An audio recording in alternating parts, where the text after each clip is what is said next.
Respected brothers and sisters, first of all, I would like to thank all of you, and especially my respected brother, Maulana Hafiz Fazlullah Shah Sahab. You people have arranged and provided me such an ample opportunity in which, for the sake of Allah subhanahu wa ta'ala, I will talk for a few minutes, and I will try to the best of my knowledge to confine my talk to the saying of Allah and Rasulullah sallallahu alayhi wa sallam.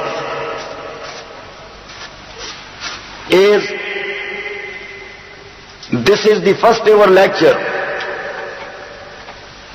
In this regard, as Hafiz Sahab said, we will try to our best to continue this program every month. So as this is the first one, therefore, I recited an ayah of Holy Quran, related and talked about our deen, and that is Islam. So today I will talk about the fundamentals of our deen, the basics of our deen. As you know, that in deen, two terms are very well known. One, Islam, and the second one is Emaan. Islam and Emaan sometime has been used by Allah and Rasulullah sallallahu alayhi wa sallam synonymous in one meaning. Allah said Islam and He meant Emaan. Sometime He used the word Emaan and He meant Islam, while some other time Islam is one thing and Emaan is another one. In this regard, I would like to quote a saying of Hafiz ibn Rajab al-Hanbali rahimahullah, who was the first ever sharih of the very well-known book of Imam Bukhari rahimahullah. He has said, al-Iman wal-Islam iza ijtama'a tafarraqa wa iza tafarraqa ijtama'a. Whenever you will use both the words in the same context, so Islam will mean something else, while Iman will mean something else. And whenever you use separately the word Islam and Iman, so you can mean by Islam Iman and by Iman Islam. So first of all, I would like to take you back to dictionary. Islam and Iman, where from these two words have come. In Arabic language, two words, Salam and Aman, both are used in the meaning of peace. Now, when you will take the Salam and Aman to Bab Fa'al, and you use the word Islam and Iman, then dictionary meaning or literally meaning of Islam and Iman is the same, and that is to avail peace and to provide peace. Amantuhu, I have provided him peace. Aslamtuhu, I have provided him peace. Aslamtu li nafsi, I avail peace for myself. Amantu li nafsi, I availed and achieved peace for myself. So that is its dictionary meaning. While technically, Islam means surrender to Allah subhanahu wa ta'ala, obedience of Allah subhanahu wa ta'ala, submission to Allah subhanahu wa ta'ala, and as a name of our deen, and not only of ours, but as a name of the deen given by Allah subhanahu wa ta'ala to all the messengers.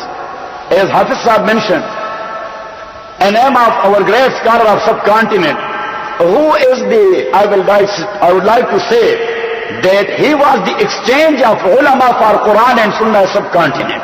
And not only in subcontinent, for 2 years he remained there in Saudi Arabia of his own time, and he taught their holy Quran and Sunnah. His name is Shah Waliullah Muhaddis Dehlevi rahimahullah. He is the exchange of our narration chain for tafsir and hadith.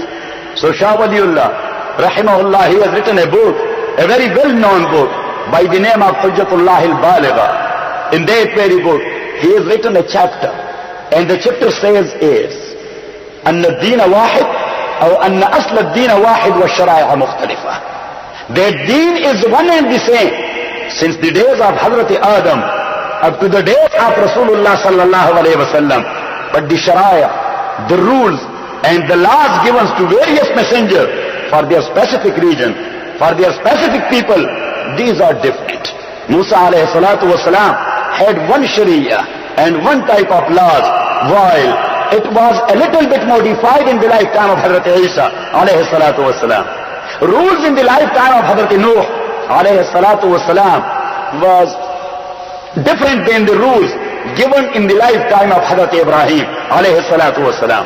And that's what Allah subhanahu wa ta'ala mentioned when he said in Surah Shura, شَرَعَ لَكُمْ مِنَ الدِّينِ مَا وَصَّى بِهِ نُوحًا وَالَّذِي أَوْحَيْنَا إِلَيْكَ. Allah subhanahu wa ta'ala says that we have enjoined and we have given you the same deen which we had given to Nuh, to Ibrahim, to Musa and to Isa. And the philosophy or the very objective of their deen was on aqimuddin, to implement it, to establish it. What we can mean by implementation of deen? We are not rulers. We are not kings. We have no any power to implement the deen of Allah subhanahu wa ta'ala in a specific region. Now, what we can mean by iqamati-deen and aqimuddin means to follow the deen given by Allah subhanahu wa ta'ala in every aspect of our life. That's what we can mean by iqamatuddin as far as our individual practice is concerned. And if you will address the kings and rulers of the Muslim world, then by iqamatuddin we will mean to implement the deen of Allah subhanahu wa ta'ala as law of the land, as law of the state concerned, and aqimuddin. And whenever there will be the establishment of deen and implementation of deen, there will be no any division. You will never find any kind of sect. There will be unity. There will be wahda. And wahda is required by Quran and Sunnah. As Allah subhanahu wa ta'ala said in Holy Quran, وَاعْتَسِمُوا بِحَبْلِ اللَّهِ جَمِيعًا. Get hold of the rope of Allah subhanahu wa ta'ala. Hazrat Anas asked Rasulullah sallallahu alayhi wa sallam, what Allah subhanahu wa ta'ala meant by the rope of Allah? بِحَبْلِ اللَّهِ. Rasulullah sallallahu alayhi wa sallam said, by habl Allah subhanahu wa ta'ala meant Holy Quran. فَقَالَ الْقُرآن حَبْلُ اللَّهِ الْمَتِينَ. That is the very strong rope of Allah subhanahu wa ta'ala, through which you can go close and near to Allah subhanahu wa ta'ala. Then you will get hold of that habl. You will go through that very habl to Allah subhanahu wa ta'ala. And Allah said, وَلَا تَفَرَّقُوا. And don't make sects. And don't make differences. And don't make division in the deen of Allah subhanahu wa ta'ala. وَلَا تَنَازَعُوا فَتَفْشَلُوا وَتَذْهَبَ رِيحُكُمْ. Allah subhanahu wa ta'ala says, then you will lose your power. Then you will lose your strength. Then you will lose your identity even. Then you will lose your dignity, which has been given and provided to you based upon the deen of Allah subhanahu wa ta'ala. وَلَا تَنَازَعُوا فَتَفْشَلُوا وَتَذْهَبَ رِيحُكُمْ. Respected brothers and sisters, my submission was that the same deen had been given to Nuh alayhi salatu wasalam, because basically and originally deen consists of three basic and original faiths and beliefs. One is called Tawheed, or oneness of Allah subhanahu wa ta'ala. The second one is called Risala, or message and prophethood given to various messengers of Allah subhanahu wa ta'ala. And the third one is accountability after death, which we call Ba'as Ba'd al-Maut, or life after death. Allah subhanahu wa ta'ala will put us to accountability. Every individual is to be put by Allah subhanahu wa ta'ala to accountability for his good and bad deeds. And he would be rewarded either, or he would be punished. May Allah subhanahu wa ta'ala save all of us from his punishment. And may Allah subhanahu wa ta'ala give us a best reward here and in the hereafter. So respected brothers and sisters, now, Islam means to avail peace, to provide peace. Iman means to avail peace, to provide peace. That's what we can mean literally by the word Islam and Iman. But Islam is the name of a deen given by Allah subhanahu wa ta'ala. We can say that Islam is the deen. Islam is the religion. given by Allah subhanahu wa ta'ala to all of his messengers. So deen is the same and one. While Shariah, these are mukhtalif, or these are different. As I mentioned, that rules in the lifetime of Hazrat Nuh were different than the rules given to Musa alayhi salatu wasalam. To some extent, not to a great one, but to some extent. And so was the case of the rules given to Muhammad sallallahu alayhi wasallam. I would like to quote only one hadith of Rasulullah sallallahu alayhi wasallam, for example. And in that very hadith, I will mean only one portion of that hadith. And that is, فُضِّلْتُ عَلَى الْأَنْبِيَاءِ بِسِتِّينَ. I have been given priority upon all the messengers of Allah subhanahu wa ta'ala by 6 things. 1. Utitu jawami al-kalim. I talk in brief, but I meant so much. Rasulullah sallallahu alayhi wa sallam will talk in brief. You will find only 2 words in a sentence of Rasulullah sallallahu alayhi wa sallam. But look at the jurist. Abu Hanifa, Shafi, Ahmad ibn Hanbal, Imam Malik, Imam Shafi, Ibn Emaan.Qazi ibn Bilela, Sufyan Thawri, Nuh ibn Abi Maryam, Hassan ibn Ziyad, Muhammad ibn Hassan, Qazi Abu Yusuf, Waqi ibn al-Jarrah, Ali ibn al-Madini, all these jurists, when you will study thoroughly their books, you will find out what type of talk Rasulullah sallallahu alayhi wa sallam has given. So Rasulullah sallallahu alayhi wa sallam said, Utitu jawami al-kalim. I have been given inclusive kalimat. I have been given jawami al-kalimat. A kalima which I will speak, it will give you lot of meanings. Utitu jawami al-kalim. The second thing, Rasulullah sallallahu alayhi wa sallam says, وَجُعِلْتُ خَاتَمَ النَّبِيِّينَ. I have been made as khatam of Anbiya, seal of Anbiya, last and final of the Anbiya and Rasul. As Allah subhanahu wa ta'ala said in Surah Al-Ahzab, مَا كَانَ مُحَمَّدٌ أَبَا أَحَدٍ مِّن رِجَالِكُمْ وَلَكِنْ رَسُولَ اللَّهِ وَخَاتَمَ النَّبِيِّينَ. He is the Prophet of Allah. He is the Rasul of Allah subhanahu wa ta'ala, and he is the seal of Anbiya. He is the last and final of Anbiya. There will be no any concept of any other prophet or of the prophet or of Muhammad sallallahu alayhi wa sallam.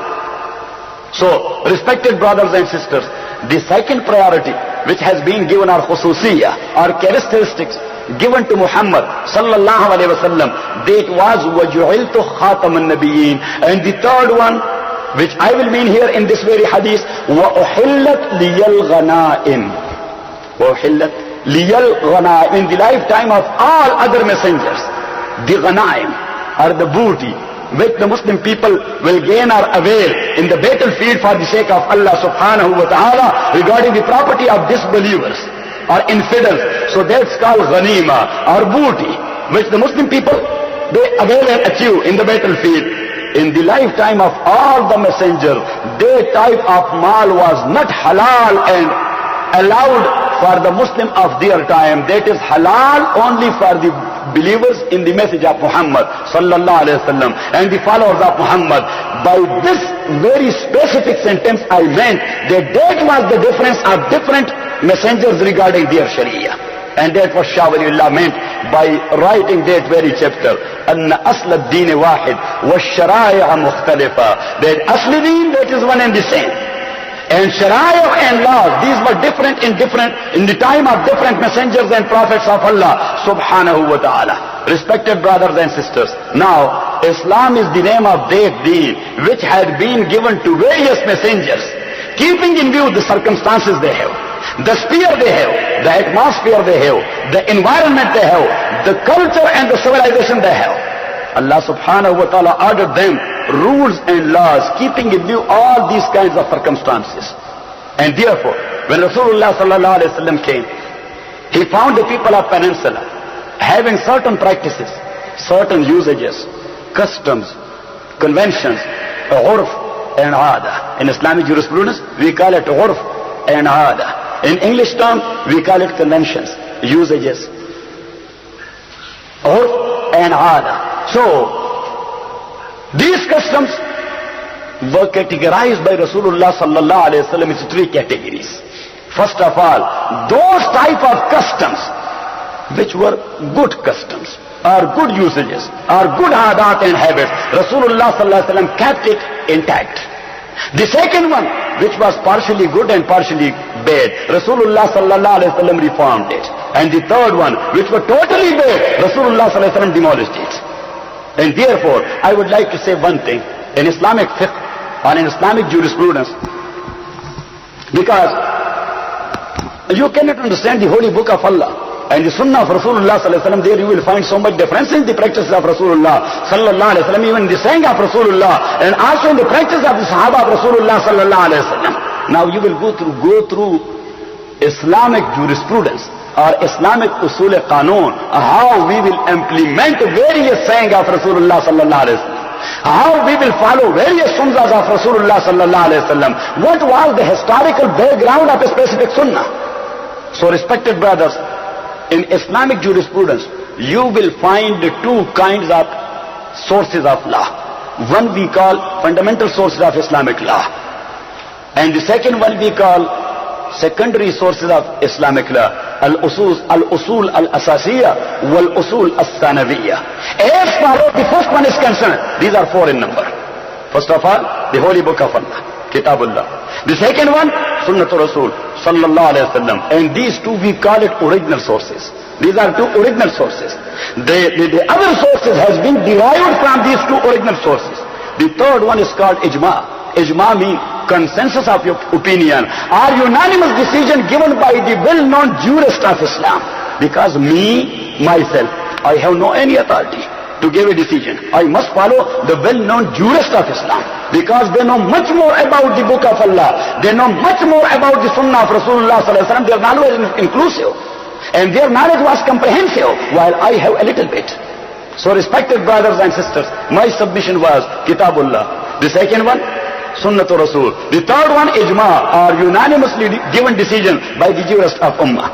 And the fourth one, we call it analogical deduction or analogy or qiyas, to find out the illah and cause of action in a specific hukm given in Holy Quran or in the Sunnah of Rasulullah sallallahu alaihi wasallam, and then you will apply the same cause of action to other resemble type of acts.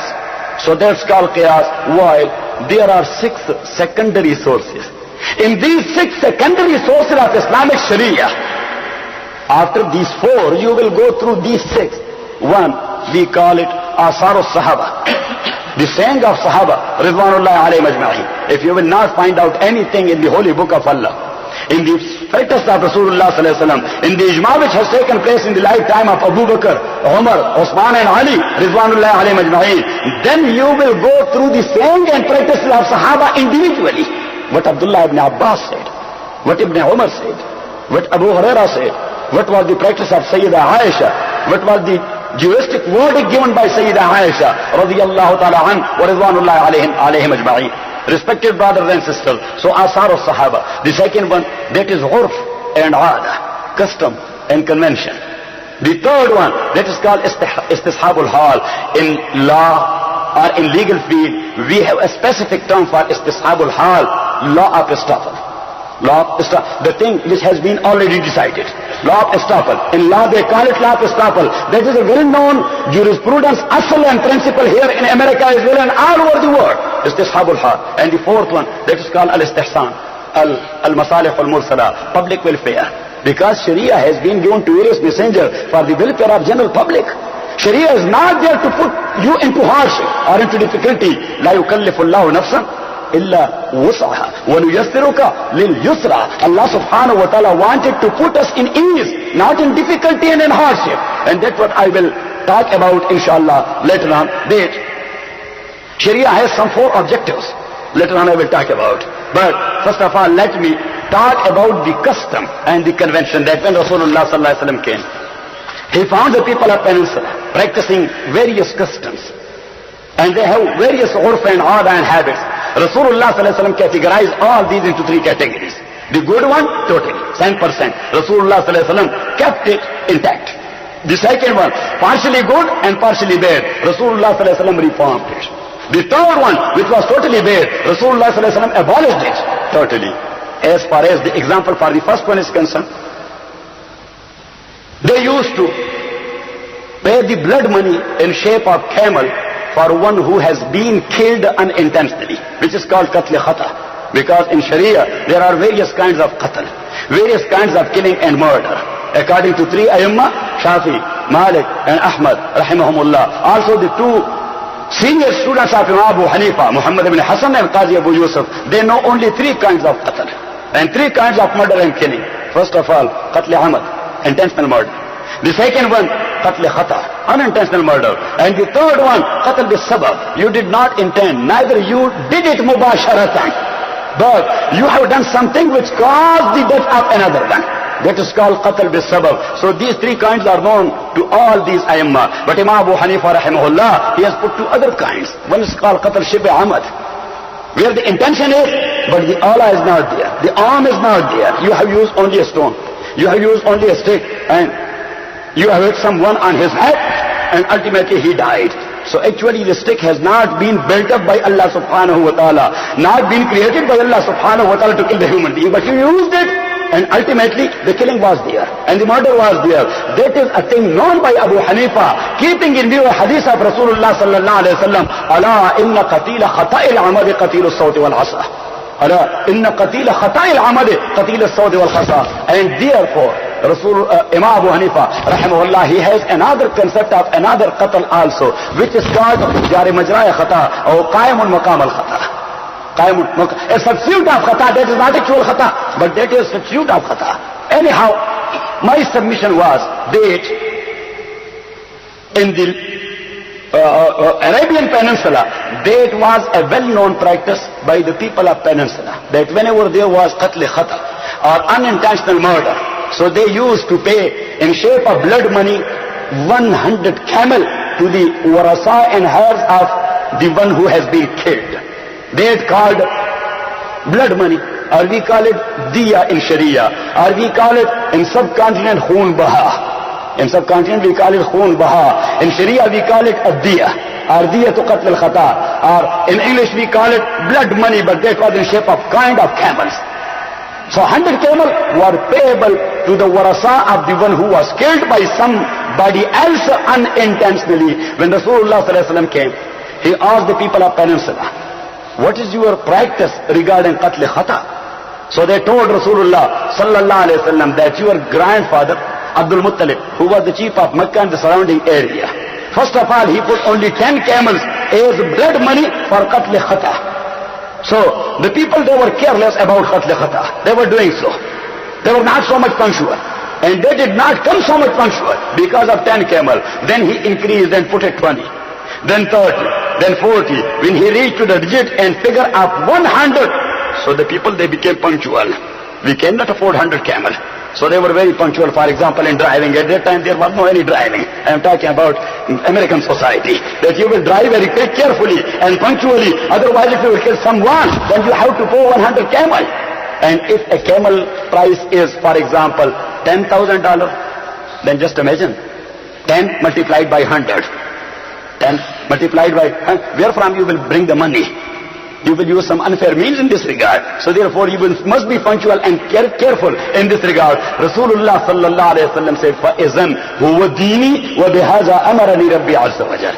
Now that is my deen, and that is my sharia, and that I have been ordered and commanded by Allah subhanahu wa ta'ala, because the custom was good totally and 100%, and a protective one. Therefore Rasulullah sallallahu alayhi wa sallam kept it intact. For example, another one which was partially good and partially bad. Marriage. You know marriage? In the Arabian Peninsula, the people used to have as many wives as they liked. And those who were chieftain, with due apology to our Palestinian brother. So was the case there in subcontinent, but we are talking about the deen of Allah subhanahu wa ta'ala and the Arabian people. They were the first addressee of the deen of Muhammad sallallahu alayhi wa sallam. Therefore would you give examples of Arabian Peninsula? Otherwise, the same thing was taking place there in subcontinent, in Hind and Pakistan. So respected brothers and sisters, when Rasulullah sallallahu alayhi wa sallam came there, he found the people having as many wives as they like, and without any legal status, without any social status, without any right as wife. When Rasulullah sallallahu alayhi wa sallam came, first of all, he decreased the digit and figure. And he said, فَانْكِحُوا مَا طَابَ لَكُمْ مِنَ النِّسَاءِ مَثْنَى. He did not demolish the marriage custom totally, that now when Islam has come, you cannot marry a woman. That was against nature.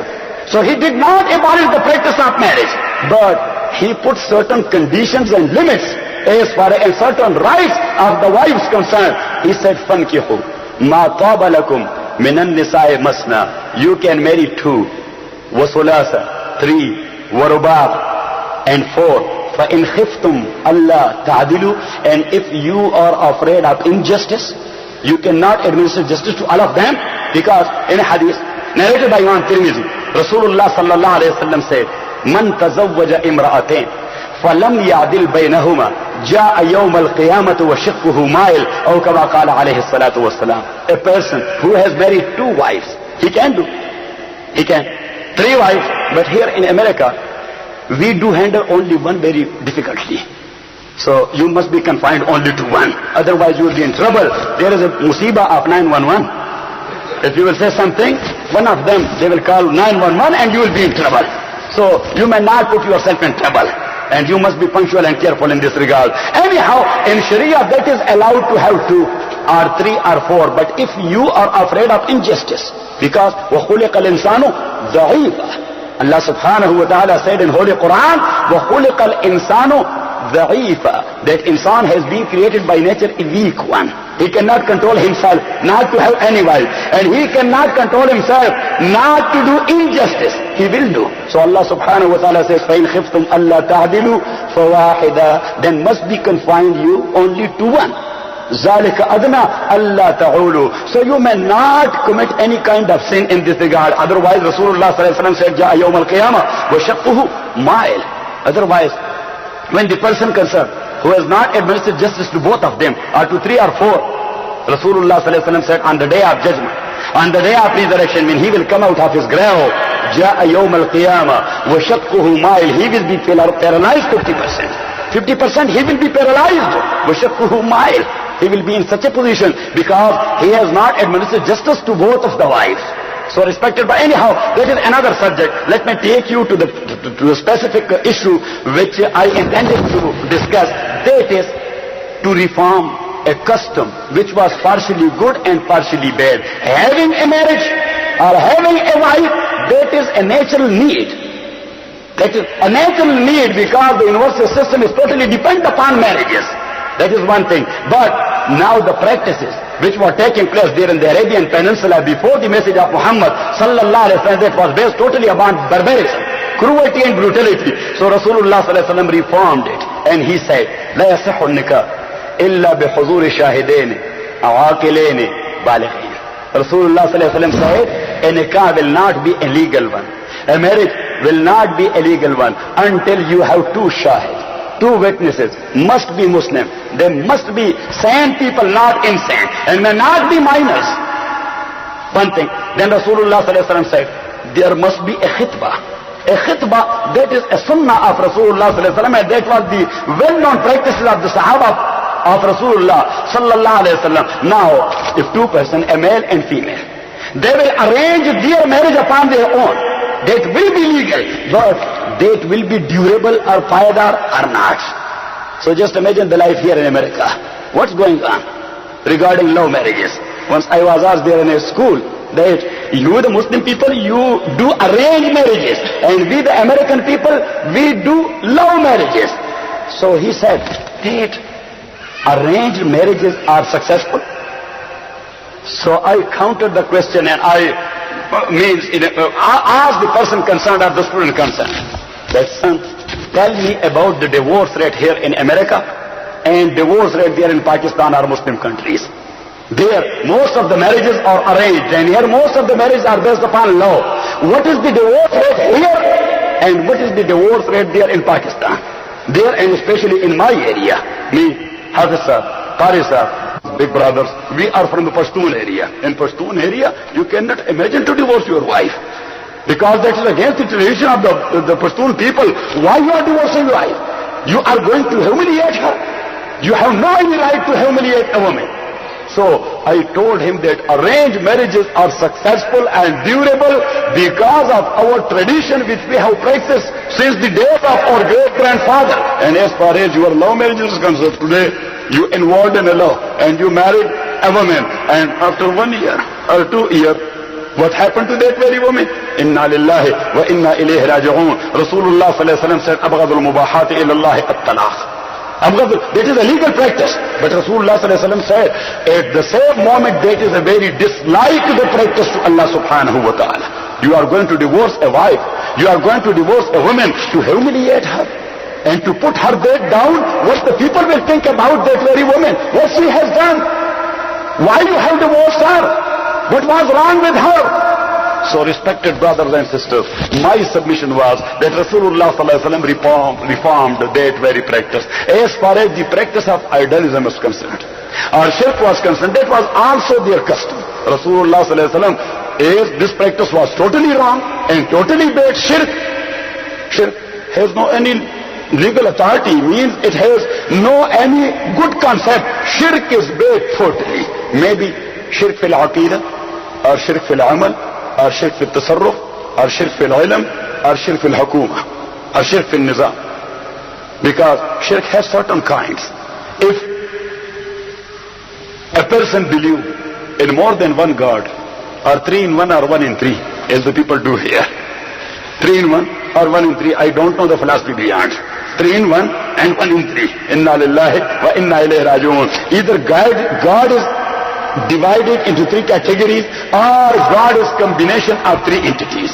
Inna lillahi wa inna ilayhi raji'un. Qul huwa Allahu ahad, Allahu samad, lam yalid wa lam yulad wa lam yakul lahu kufuwan ahad. There is no any concept of Trinity, no any concept of blood relation of Allah subhanahu wa ta'ala with anybody from amongst his creation, from amongst his makhluk, from amongst the khalq. Respected brothers and sisters, now my submission was that shirk was totally wrong. Rasulullah sallallahu alaihi wasallam demolished and abolished the concept of shirk totally. So I meant that there are some secondary sources for Islamic Sharia. Now we must follow the fundamental sources, then we will go to the secondary sources. That's what Rasulullah sallallahu alaihi wasallam asked Hazrat Muaz ibn Jabal radiyallahu ta'ala when he was sending him to Yemen as wali of Yemen. Hazrat Muaz ibn Jabal was asked by Rasulullah sallallahu alaihi wasallam, "Ma taqdi ya Muaz? Bimada taqdi ya Muaz?" Oh Muaz, what will be the basic source of your decision and verdict you will give as a wali and governor? He said, "Bikitabillah, I will decide the issues and matter based upon the holy book of Allah subhanahu wa ta'ala. Fa illam tajid, if you will not find this issue concerned there in the book of Allah, what you will do then?" He said, "Fa bi sunnati Rasulillah." Then on the sunnah of Rasulullah. Fa illam tajid, if you will not find out that very thing in the sunnah and practice of Rasulullah sallallahu alaihi wasallam, what you will do then? Qala idhan ajtahidu birai, then based upon holy Quran and Sunnah I will apply my own mind. But to apply your own mind, that is only the practice of a alim of Quran and Sunnah. A common man, he cannot apply his mind regarding the deen of Allah subhanahu wa ta'ala. Otherwise he is going to open a Pandora box. He will be in trouble, but the whole community will be in trouble. But Muaz ibn Jabal, he was a well-known scholar of Quran and Sunnah. So he said, "Izan ajtahidu birai." Rasulullah sallallahu alaihi wasallam made a dua. Alhamdulillahi alladhi waffaqa rasula rasulihi lima yuhibbuhu wa yardahu. Praise be for Allah subhanahu wa ta'ala, who has given tawfiq to the messenger of his own messenger. Muaz ibn Jabal, he was the messenger of Allah. Alhamdulillah alladhi waffaqa rasula rasulihi, messenger of his own messenger, lima yuhibbuhu wa yardahu, towards a thing which is liked by Allah subhanahu wa ta'ala but loved by Allah subhanahu wa ta'ala, and that is your decision and practice must be based upon holy Quran, then upon the sunnah of Rasulullah sallallahu alaihi wasallam, and then the decision given by the intellectual of Quran and Sunnah, the mujtahideen and the jurists and the ulama, as Muaz ibn Jabal himself was. So respected brothers and sisters, now Allah subhanahu wa ta'ala has given that very deen to every messenger. And Shariah Mukhtalif are different Sharia rules and laws to various messengers in their lifetime. That was a continuous and consistent practice given to the messengers of Allah subhanahu wa ta'ala, and the deen was in process. Why the rules in the lifetime of Nuh were different than the lifetime of Hazrat Ibrahim? Because in the lifetime of Hazrat Nuh alayhi salatu wasalam, the people of that time was not so much civilized as the people of Hazrat Ibrahim. Then the people of Musa were so much civilized than the people of the time of Hazrat Ibrahim. And when the issue reached, or the process reached to the lifetime of Muhammad sallallahu alaihi wasallam. Allah subhanahu wa ta'ala perfected, and he completed that very deed in the lifetime of Muhammad. So that is something logical. There's something reasonable. That deen was in process, and that was completed in the lifetime of Rasulullah. Why we say that those who believe in the message of Musa and they do not believe in the message of Isa, they are disbelievers and they are not Muslim? We do say so. We must say so. Those who believe in the message of Isa and they do not believe in the message of Muhammad sallallahu alaihi wasallam, they are believers or disbelievers? They are disbelievers. And that's what I was asked by someone. He was a non-Muslim, he was a Christian. So, my Palestinian brother, he asked me that why it is so. You the Muslim people, you do marry Christian and Jew women. That is allowed in your Sharia. Why a Jew and Christian man, he cannot marry a Muslim woman? Why he cannot marry a Muslim woman? So I said to him, because we the Muslim people believe in the message of Musa, the messenger of Jew, and the message of Isa, the messenger of Christian. And the Jew and Christian, they do not believe in the message of Muhammad sallallahu alaihi wasallam. Therefore, we do not allow them to marry Muslim women. He said, oh, that's the issue. I said, yes, that's the point. That's the point. Why we do marry a Christian woman? Because we do believe in the message of their messenger, and he was Isa. Why we do marry a Jew woman? Because we believe in the message of Musa. But why they cannot do so? Because they do not believe in the message of Muhammad sallallahu alaihi wasallam. And if they will believe in the message of Muhammad, then there will be no any hurdle in this regard. We will marry them our sisters. We will marry them our daughters. We will marry them our sisters and daughters. Why? Because by accepting the message of Muhammad sallallahu alaihi wasallam, he will be one of us. He will be one of the Muslim community. He will be one of our Muslim brother. So respected brothers and sisters, Allah subhanahu wa ta'ala says, Inna deena inda Allahi al-Islam. That deen in the sight of Allah, in the eyes of Allah, is only Islam. And Islam is the same deen which was given to Adam, to Noah, to Ibrahim, to Musa, to Isa, and completed in the lifetime of Muhammad sallallahu alayhi wa sallam, as Allah said, Al-Yawma أكملت لكم دينكم وأتممت عليكم نعمتي ورضيت لكم الإسلام دينا. Rasulullah sallallahu alaihi wasallam was there in Arafah, or in Arafat, and Jibreel Amin came at the moment, and he brought the message of Allah subhanahu wa ta'ala, but a happy news and glad tidings that al-yawma, today, akmaltu lakum deenakum, I have completed for your benefit. Because lam in Lughat Arabiya, that is lil intifa. Al-yawma akmaltu lakum, that is for your benefit. That is regarding your advantages. If you will follow the deen, you will get the benefit here and in the hereafter. If a person will deny the deen of Allah subhanahu wa ta'ala, he will suffer. Rasulullah sallallahu alaihi wasallam said, "Law jama'a an-nasu ala atqa qalbi rajul, ma zada zalika fi mulki Allah shay'a." If the entire humanity and all the human beings, they will believe in the message of Allah subhanahu wa ta'ala as Muhammad himself believed in, they become Muslim like the Islam of Muhammad, for example. Rasulullah sallallahu alaihi wasallam said, "Ma zada zalika fi mulki Allah shay'a." It cannot increase anything in the kingship of Allah subhanahu wa ta'ala, because you are not giving any kind of advantage and benefit to Allah subhanahu wa ta'ala, but you are availing yourself. وَلَوْ جَمَعَ النَّاسِ عَلَىٰ أَفْسَقِ قَلْبِ رَجُلٍ مَا نَقَصَ ذَلِكَ فِي مُلْكِ اللَّهِ شَيْئًا. And if the people, may Allah subhanahu wa ta'ala save all of us, and may Allah subhanahu wa ta'ala guide the whole humanity to the right path, say Ameen. And may Allah subhanahu wa ta'ala give iman to all these humans who are running here and there just like animals. May Allah subhanahu wa ta'ala make them perfect and perfect human being, and true human being, to accept the message of Muhammad sallallahu, because that is our duty. If you will not convey the message, we will be accountable. We will be on the day of resurrection. Allah subhanahu wa ta'ala will ask us, as I will later on inshallah I will discuss in detail, that Islam has 4 original branches. How many? 4. First of all, beliefs. The second one, morality or character. The third one, practices.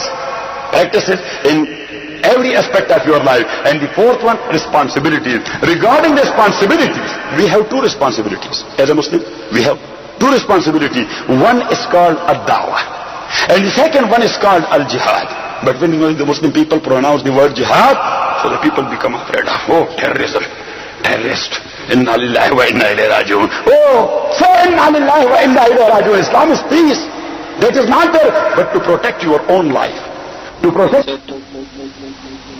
आपको नासिर खान इस्लामी cassette house, बैरून कचहरी gate, Ashraf road, सराय फकीर खान, पेशावर शहर में नासिर खान के साथ मिलेगा.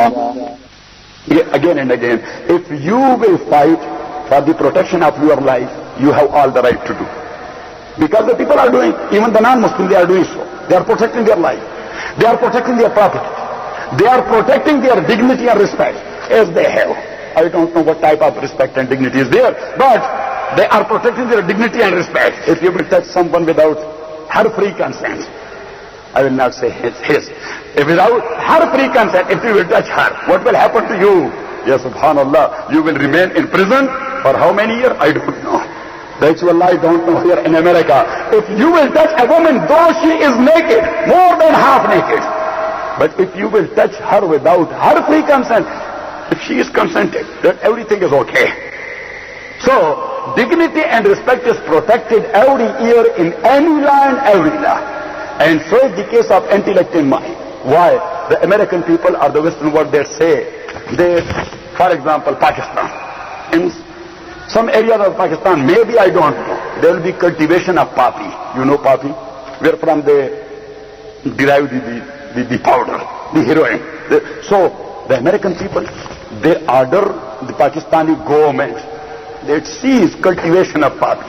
Why? Because it will go to make the people insane and crazy. They will lose their intellect. They will lose their mind. And therefore in Sharia, in Islamic Sharia, use of intoxicant is haram. Rasulullah sallallahu alaihi wasallam said, kullu muskirin haramun. That everything which can make you insane, that is haram. And that's what Hazrat Umar radiallahu ta'ala said, that I never taken wine even before Islam. Before Islam. So someone asked, before Islam there was no any zabita and rule. There was no any prohibition. After Islam, the taking of wine was allowed up to 4th year after Hijrah even. Because Hamar, that was prohibited in the 4th year after immigration to Medina.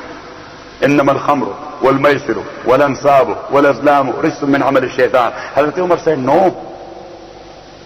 When a type of drink or a type of means eating will make you insane and will convert you to become a donkey, why you are taking the same thing? You should not take it, because you will lose your intellect and your mind, and you will become not only an animal but more worse than animal. So in Sharia, all kinds of intoxicants are here. They say, if you are drunk, you cannot drive, otherwise you will get ticket. You will get ticket, and sometimes you will lose your license even. If you will get red-handed, you will be gotten red-handed 2 or 3 times, you will lose your driving license even. But in Islam, Allah subhanahu wa ta'ala, Rasulullah sallallahu alaihi wasallam ordered us not to use intoxicant. Don't become drunk. Don't become. It means that Islam is a perfect rule and a perfect law, and that is a perfect religion, a perfect system.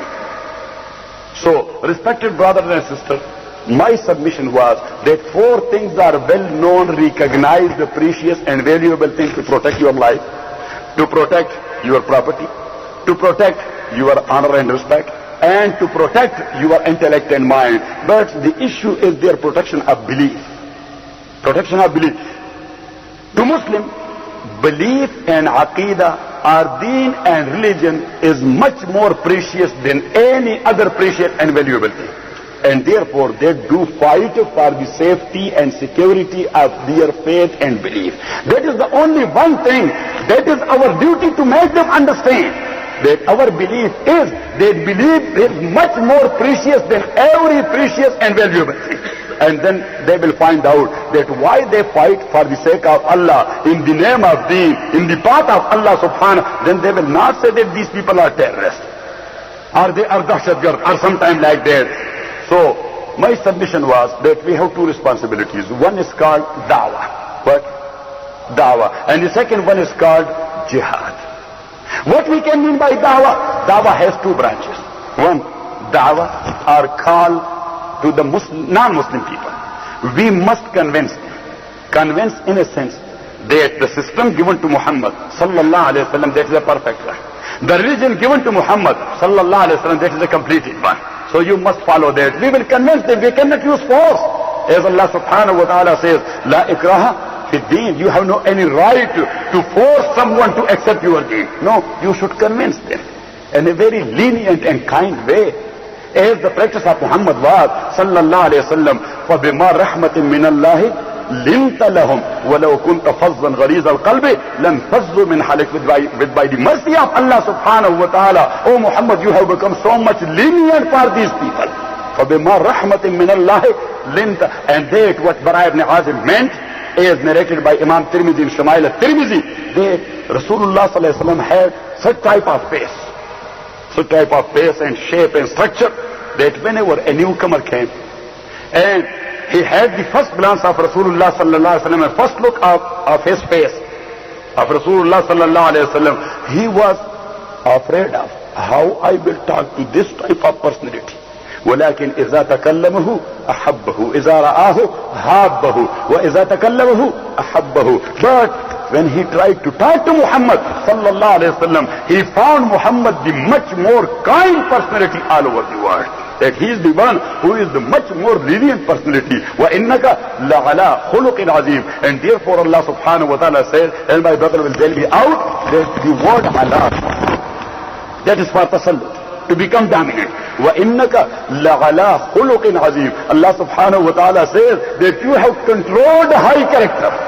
Exalted character have been controlled by O Muhammad sallallahu alayhi wa sallam. That has become your nature. That is your second nature. وَإِنَّكَ لَعَلَىٰ خُلُقٍ عَظِيمٍ. So respected brothers and sisters, my submission was that da'wah to convince the non-Muslim in a lenient way, in a kind way. That is one. And the second branch is da'wah to Muslim people. We have a lot of Muslims here. They claim to be Muslim. They say La ilaha illallah Muhammad Rasulullah. They do not offer their prayer 5 times a day. They don't have any touch with the masjid. They don't have any touch with the religious rituals and religious practices.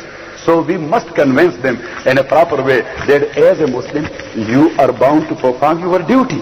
Otherwise you would be asked by Allah subhanahu wa ta'ala. You will be not satisfied or unsatisfied here in this world, and you will be in trouble in the hereafter.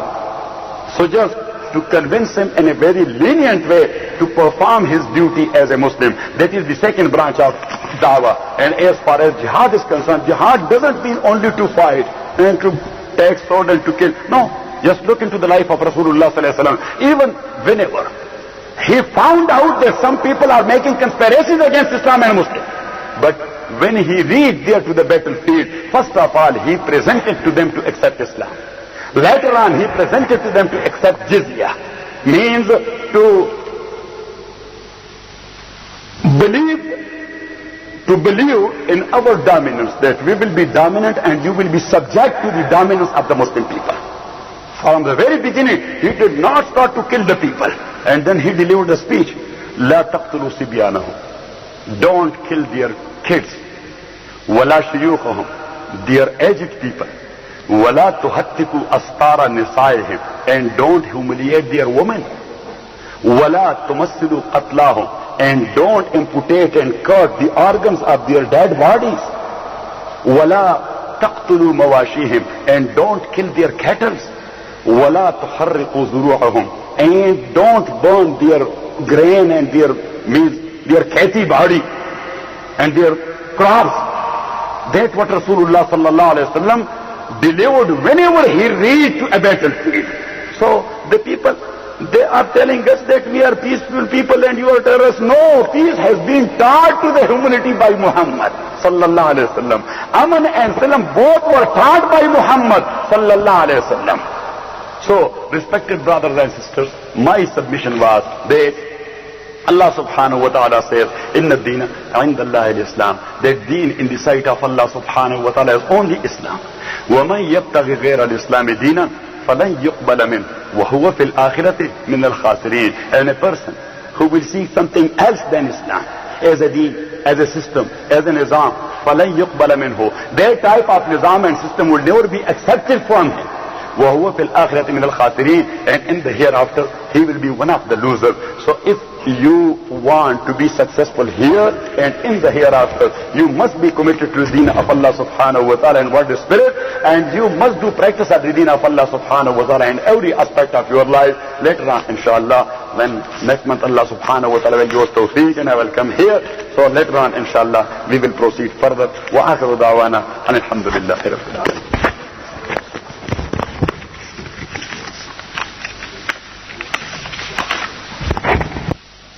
Meet me just like an examination paper. Consists of 4 questions. If inshallah I will pass this examination paper, then I would be given a seat here in America, because that is a complete examination. So the first question is, how can a Muslim invest his money in this country? That is not a matter of this country and that country. Islam everywhere and anywhere is one and the same. And the Muslims are bound to follow the deen of Allah subhanahu wa ta'ala, maybe they are in a Muslim country or a non-Muslim country. Anywhere they must follow the commandments of Allah and the practices of Rasulullah sallallahu alaihi wasallam. A thing which is haram there in Pakistan will be haram here. A thing which was haram there in Medina, that is haram here. What is the name of this city? San Jibril. That is haram here in San Jibril, because that hurma has been brought by Jibril Amin to Muhammad sallallahu alaihi wasallam, and you people are living here in San Jibril, so you must be committed to the message given by Jibril.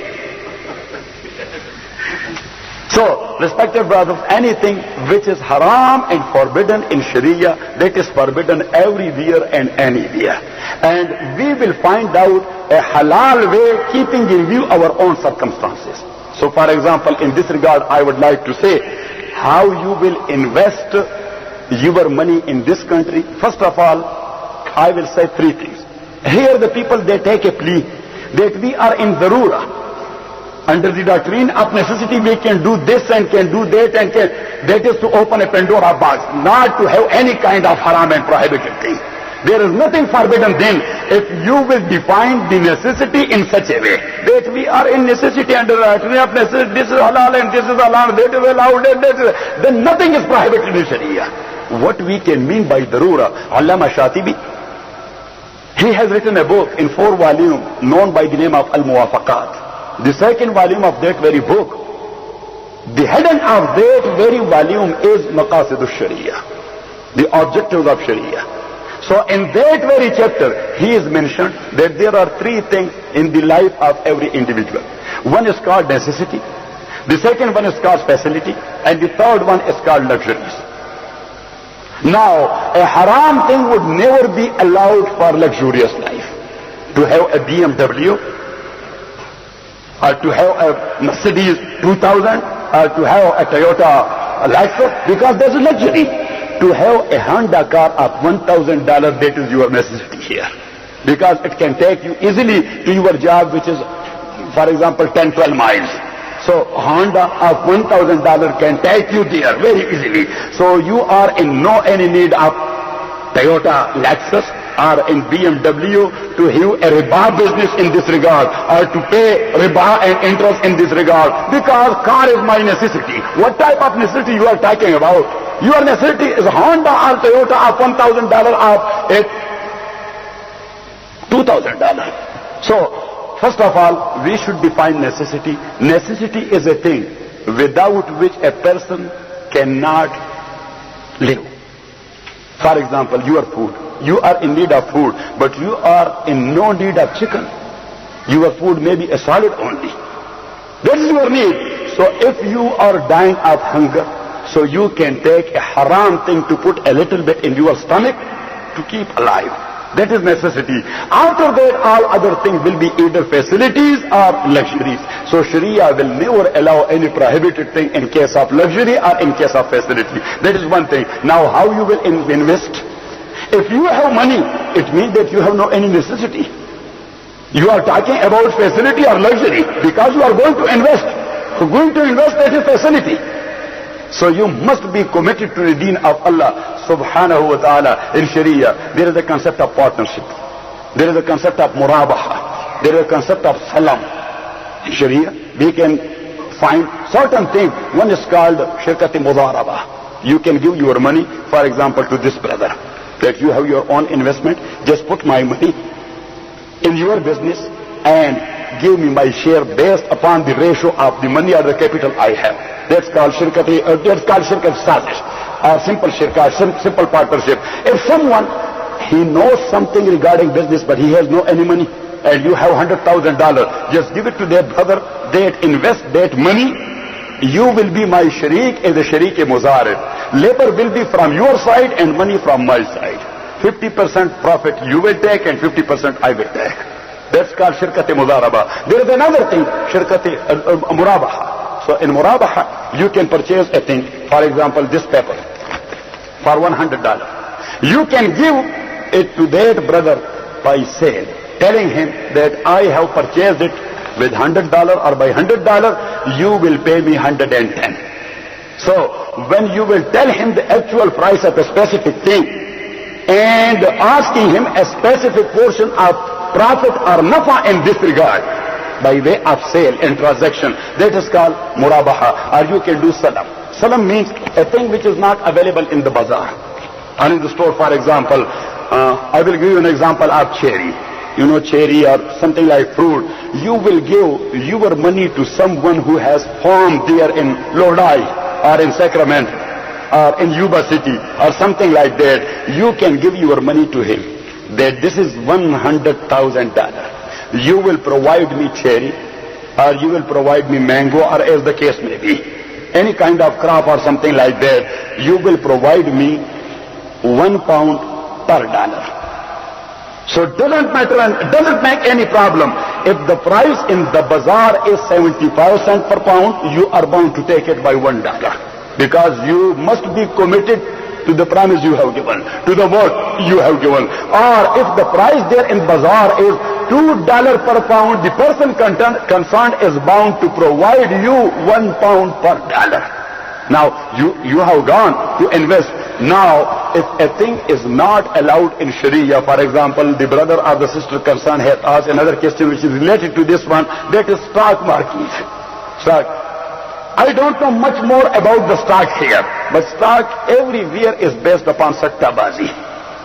Based upon sattabazi. Or the interest here in this country will be involved totally. You cannot avoid interest here, because if you will put your money with the company concerned is involved in interest business. And Hazrat Anas radiyallahu ta'ala anhu related a hadith, Nahana Rasulullah sallallahu alayhi wa sallam anil riba wa an ribatir riba. Rasulullah sallallahu alayhi wa sallam has restricted us and he has prohibited us not to do riba, interest, and a thing where there is a little bit doubt of riba. So you as a Muslim may not be involved in this type of practices. So if the riba is not involved and the practice concerned or the business and transaction concerned is allowed, that is not of wine or pork or something like that, then you can put for investment your money in that type of transaction and businesses, but there may not be any ambiguity.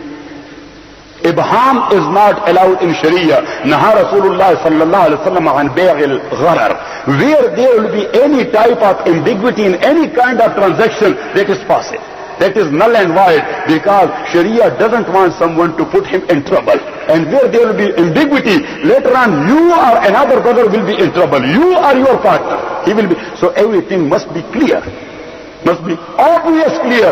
So if the transaction is obvious clear and there is no any condition which is prohibited in Sharia, condition is not being put by any or by either party which is prohibited in Sharia, then you can take part in that type of business, but it has certain conditions, and you will be in need of a pamphlet in this regard. Last time someone asked me a fatwa regarding this very chapter, so I wrote the fatwa in very detail. Is our Hafiz Sahib asked me a fatwa, so I gave him a complete book today. I wrote a complete book regarding a specific fatwa, that now you can provide this book to everyone. So, respected brother, I wrote to that very brother all the details, that what type of conditions are restricted in Sharia. what we can mean by ambiguity. What is riba and ribatul riba, or doubt of riba, and what will be allowed in Sharia. If there will be certain condition put upon you, for example, you are the malik and owner of your own property, but if your partner, he will put a condition that you are not allowed to take your sarmaya and capital back. It must be here forever. That is illegal. Because nobody can put such type of condition on your capital or on your ownership and on your money. So if a person or a company will put such type of condition, that is illegal in Sharia.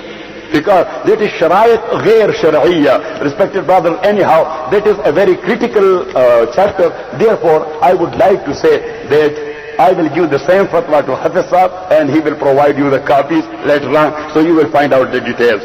Then, certificates of deposit, CD allowed, I don't know this kind of thing. What is that? Sabah, can you explain? I can explain.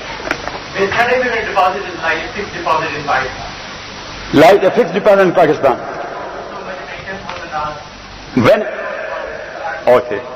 Whenever you will put your money in a bank or anywhere, and